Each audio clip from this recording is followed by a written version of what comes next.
맨 오늘 하루도 하나님의 복된 인도하신 가운데 거하시기를 축복합니다. 네.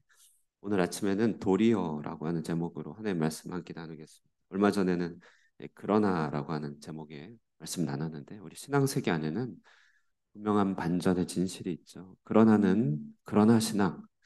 그때는 우리의 죄악의 아주 덮음, 죄악이 아주 가득한 가운데서도 더욱더 큰 은혜를 주시는, 그러나 더욱더 큰 은혜를 주시는 하나님의 역사에 대해서 묵상했다면, 오늘 도리어는요 혼란 지경에서 우리는 빠져 있지만 도리어 기쁨으로 인도하시는 하나님의 역사를 묵상하게 됩니다. 여러분, 우리는 많은 고통이 있는데 고통의 의미를 알지 못할 때 참 혼란에 빠지게 되죠. 오늘 본문의 빌립보서도 역시 그 빌립보서의 주인공인 이 빌립보 교회도 이들이 겪은 고난의 핵심을 한마디로 설명하자면 혼란스러움입니다. 혼란스러움. 왜냐하면 이들의 전반부, 앞부분은 굉장히 설렜고 아름다웠습니다. 바울이 드로아에서 이제 있을 때 환상 가운데 드로아 바다 건너편 마게도냐에서 부르짖는 부르짖음을 듣고 건너가게 되죠. 거기서 자주장사 루디아를 만나고 유럽 성의 첫 교회가 개척이 되게 됩니다. 그 복음, 화해 복음은 그들을 삽시간에 변화시켰죠. 귀신에 사로잡혀 돈벌이에 착취당했던 소녀에게 구원이 이르게 되었는데 이 일로 바울과 신라는 감옥에 갇히게 됩니다. 그때 바울과 신라가 밤에 찬송하고 기도하는 가운데 옥문이 흔들리죠. 그리고 문이 열렸을 때 한 간수가 자결하려고 하는 것을 막아서고, 간수가 어떻게 하면 좋겠습니까? 라고 할 때 주 예수를 믿으라, 그리하면 너와 내 집이 구원을 얻으리라. 이런 이제 역사적인 그런 문구도 탄생했던 곳이 바로 이 빌립보 교회입니다. 그러니 수많은 기적과 간증들, 기쁨이 넘쳤던 교회라고 할 수 있습니다. 그런데요, 그 아름다움이 얼마나 갔을까? 여전히 아름다웠겠지만 빌립보서 3장 2절을 보면요, 3장 2절에는 독하고 질긴 유대주의자들이 빌립보 교인들을 교란시키고 있었습니다. 그러니까 유대주의자들이요 아직 활동하고 있었거든요. 그리고 그러는 와중에 4장 2절을 또 보시면요, 교회 내에 유오디아를 주축으로 하는 사람과 순두개를 주축으로 하는 사람들 사이에 아주 다툼과 미묘한 갈등이 있었던 것을 알 수 있죠. 그러니 이들 안에는 이제 혼란이 계속 머물러 있었습니다. 더욱 혼란스러웠던 것은 자기에게 복음을 전해주고 정신적 지주가 되었던 바울이 투옥이 되었습니다. 한참 할 일이 많은데 힘을 쓸 수 없었고 지금 석방의 기약이 알 수 없었던 것입니다. 바울도 답답했겠지만 바울을 따르는 자들에게 큰 어려움이 찾아온 것이죠. 주님을 믿고 따른다는 것이 무엇인가? 신앙의 도를 따라간다는 것이 이런 결론인가? 왜 이렇게 답답한가? 그들은 혼란스럽습니다. 디모데후서 3장 18절을 혹시 나중에 보시게 되면 바울의 이 투옥은 수제자였던 디모데에게조차도 두려움을 불러일으켰으니까 그들이 많이 힘들어했다는 것을 알 수 있죠. 더 혼란스러운 게 있었어요. 그거는 바울이 투옥이 되자 신기하게도 복음 전파의 경쟁자들이 아주 전투적으로 활약했습니다. 복음 전파의 경쟁자, 이 말이 참 웃기잖아요. 어떻게 경쟁할 수 있지, 복음 전파를 두고. 그러나 빌립보서 오늘 1장 15절에서 17절 잠깐 보시면요, 어떤 이들은 투기와 분쟁으로, 어떤 이들은 착한 뜻으로 그리스도를 전파했다. 내가 복음을 변증하기 위하여 세우심을 받은 줄 알고 사랑으로 전파하는 자들이 있지만 나의 매임에 괴로움을 더하게 할 줄로 생각하여 순수하지 못하게 다툼으로 그리스도를 전파했다. 자, 이런 것입니다.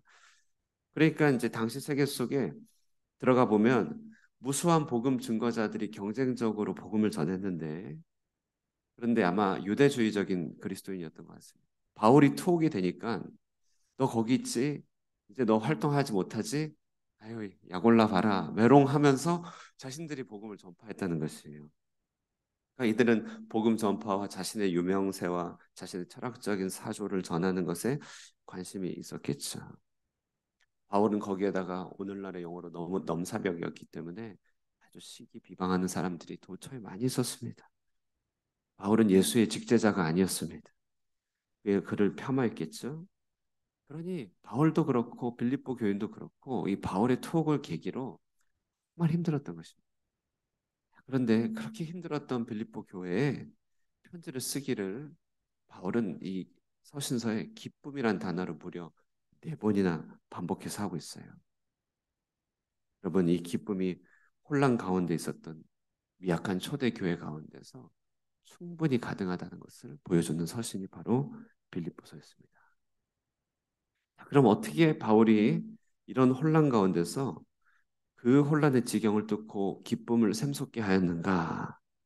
그것이 바로 이 도리어의 경험입니다. 신앙세계 속에서의 도리어의 경험. 1장 12절 말씀 우리 한번 1장 12절 말씀입니다. 한번 읽어보도록 하겠습니다. 시작. 형제들아 내가 당한 일이 도리어 복음 전파의 진전이 된 줄을 너희가 알기를 원하노라. 형제들아 내가 당한 이 혼란 지경의 일이 여러분이 당하고 있는 이 혼란 지경의 일이 도리어 뭔가 진정케 하는 것이 있음을 보게 되기를 원합니다. 이런 얘기를 하고 있습니다. 도리어 자 한번 보실까요? 바울은 가만히 봤습니다. 그랬더니 자신은 매였습니다만 이 매임의 과정을 통하여 13절 시위대 안팎의 모든 사람들에게 도리어 복음이 전파되고 있음이 드러나게 됐습니다. 그리고 14절을 보니까요. 바울의 이 매임이 도리어 형제 중 다수의 순종, 다시 말해 그들이 더 마음을 먹고 고난에 동참하게 되는 일을 보게 됐다는 것입니다. 그리고 바울의 입장에서 봤을 때 경쟁자들이 전투적으로 복음을 전하며 자신을 없이하는 것, 무시하는 것은 견디기 힘들었지만 그러나 그것은 바울의 관점이고 주님의 관점에서 더 큰 대승적인 관점에서 볼 때는 도리어 그리스도의 소식이 더 넓게, 더 빨리 확장되고 더 편만하게 속속들이 전파되고 있었다는 것이 그동안 바울의 빛에 가려서 그 넘사벽 바울의 빛에 가려서 복음 전파에 앞장서지 못한 사람들이 바울이 없으니까 여기저기서 이제 대안적인 복음 전파자로 등장하여 속속들이 파고들었다는 것입니다. 그러니 바울은 자신의 상황이 힘들고 무척 혼란스러웠지만 과연 그리스도는 그 모든 상황을 평정하고 계시는구나 라는 것을 깨닫게 됐던 것이죠. 바로 이 지점입니다. 1장 18절 그러면 무엇이냐 거칠애로 하나 참으로 하나 무슨 방도로 하든지 전파되는 것은 그리스도니 이로써 나는 기뻐하고 기뻐하리라. 두 번이나 반복해서 기쁨을 회복하는 바울의 모습을 보이게 됩니다. 자, 여러분 참 힘들게 파악한 기쁨이죠. 저는 바울이 그저 소프트하게 부드럽게 기뻐했다고는 생각하지 않습니다. 이를 꽉 다물고 마음의 결단을 하고 기뻐할 결심, 좀 헤어질 결심 이 영화 제목이 유명하던데요. 기뻐할 결심을 한 것이에요. 입을 양쪽으로 꼭 다물고 난 기쁘다. 기뻐할 이유들을 찾아낸 것이죠. 도리어 신앙입니다. 여러분 정말 성경은 인간의 한계와 제약된 형편이 어떠한 것이든 우리를 향한 방해가 얼마나 크든 도리어 하나님은 자신의 일을 완성한다는 것이 성경이 빼곡하게 기록되어 있습니다. 창세기 50장 요셉의 일화를 보더라도요. 형제들은 그를 죽이려 하였지만 도리어 하나님은 그 모든 악을 선으로 바꿔서 민족을 구원하신 하나님의 섭리로 쓰셨습니다. 포로기 때 유대인들은 표면적인 유대교는 망했습니다. 그러나 도리어 신령한 이스라엘이 회복되게 된 것입니다. 도리어. 그러므로 여러분 지금 어떤 혼란 가운데 있든지 어떤 어려움과 고충이 있든지 도리어 정말 하나님께서 이끄시는 이 도리어 신앙 회복하게 될 때 우리 가운데 기쁨 분명하게 회복될 것이라는 사실 믿으실 수 있기를 바랍니다. 자, 그러면 이 도리어 붙들고 우리가 기도해야 될 기도 제목들 한 두 가지 추려보면 첫 번째 어떻게 도리어의 기쁨을 회복할 것인가? 첫 번째는요. 살든지 죽든지 내 몸에서 그리스도가 존귀 여김 받기를 원합니다. 회복된 기도 제목이죠. 어떤 순간에서든지 존귀 여김을 받기를 바라는 분은 그리스도입니다.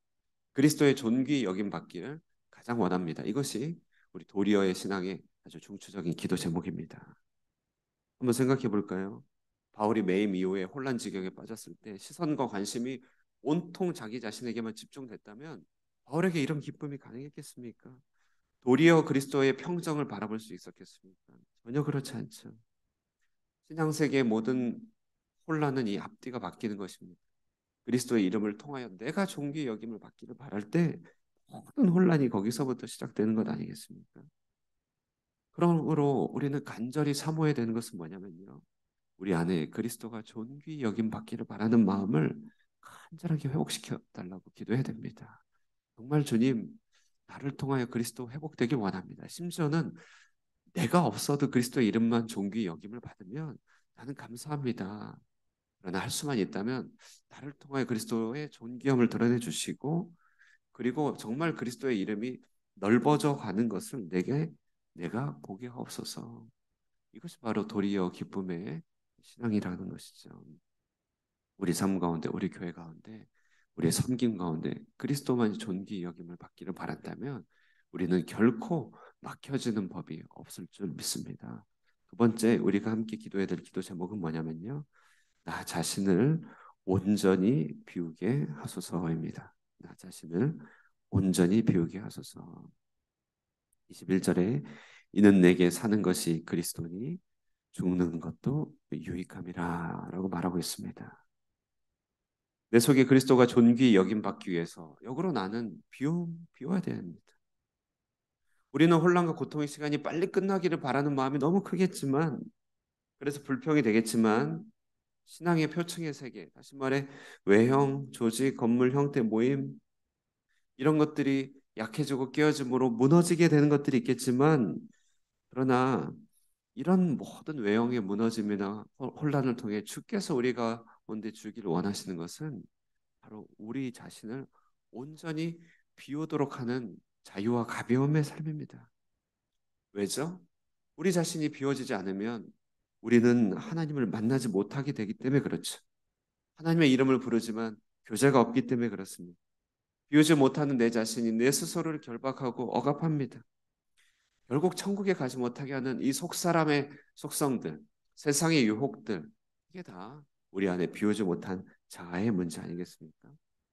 그러므로 비움이 도움이 된다면 바울은 죽는 것도 유익함이라라고 말하고 있습니다. 비움을 위하여 때로는 하나님은 우리를 작게도 하시고 크게도 하시는 것입니다. 주님은 분명 톡이 잠긴 것이죠.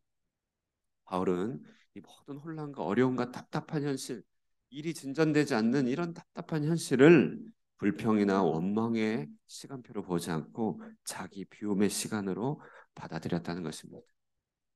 우리 앞에 있는 여러 문제들, 진로들, 자녀 교육들, 사업성의 문제들, 답답한 일들이 혹 있다 할지라도 그것을 자기 비움의 시간표로 삼게 된다면 우리 속에 그리스도가 존귀 여김을 받고 정말 주님과의 온전한 교제가 회복되는 기쁨이 있을 줄로 믿습니다.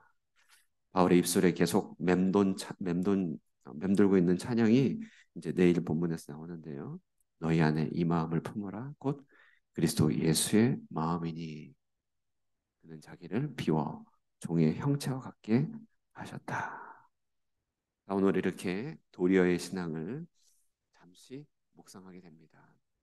혹시 여전히 혼란 가운데 있는 신앙 세계에 어려움이 있습니까? 여러 막힘들이 있습니까? 불평이 나오고 원망이 나오는 답답함이 있습니까? 그럴 때마다 도리어 하나님이 하신 일을 바라볼 수 있기를 바랍니다. 하나님이 어떻게 편만하게 자기 일을 하시는지를 묵상하고 바라볼 수 있기를 바랍니다. 이를 위하여 내 삶 속에 정말 그리스도가 존귀 여김 받기를 바라는 마음을 회복시켜 달라고 기도하시고 우리 자신을 온전히 비워내는 시간표가 되게 하여 달라고 기도하는 복된 아침 되기를 축복합니다. 기도하겠습니다. 살아계신 하나님 아버지 은혜와 사랑 감사합니다.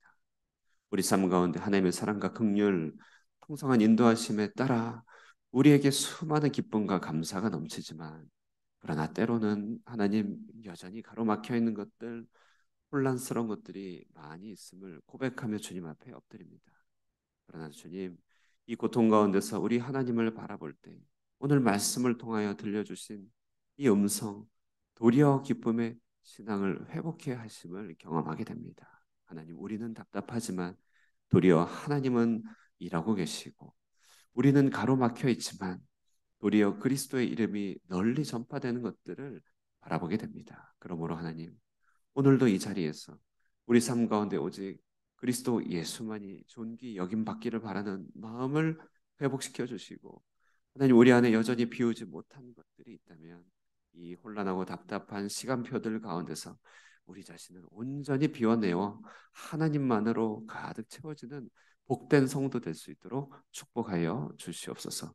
이곳 베트남 땅 우리의 삶과 사업의 모든 현장 가운데 도리어의 하나님이 일하고 계시는 줄을 믿사옵고 예수님의 이름으로 기도드리옵나이다. 아멘. 예, 말씀 생각하시면서 기도하시고 돌아가도록 하겠습니다.